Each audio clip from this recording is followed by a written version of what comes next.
December 1st, 2025. It had been decades since 67-year-old Marlene had stepped foot inside the nursery. Not since 1987, the year Sids stole her 6-month-old daughter, Jasmine. She'd buried her baby in her tiny white baptism shoes, a memory now sealed away like the room itself.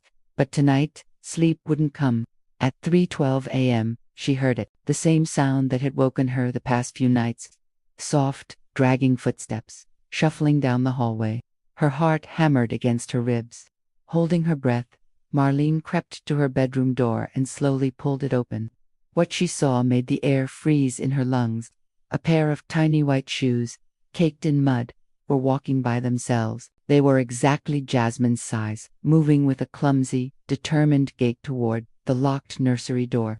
Marlene watched, paralyzed, as the doorknob turned on its own and the door creaked open. The little shoes continued inside, leaving a trail of muddy prints on the clean floorboards. She followed, her hand trembling as she reached for the light switch. The room was just as she had left it, covered in a fine layer of dust, except for the crib.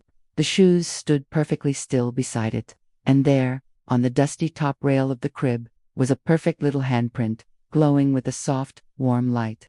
As she stared, the shoes turned, walked straight to Marlene, and stopped right at her feet. With shaking hands, she knelt down and peered inside one of the shoes.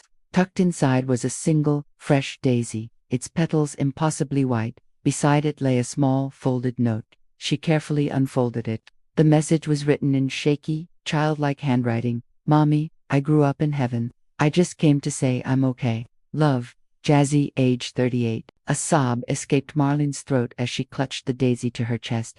The little shoes in front of her began to shimmer, dissolving into a cloud of golden dust that slowly faded away. The light from the handprint on the crib softened but remained, a gentle beacon in the dark.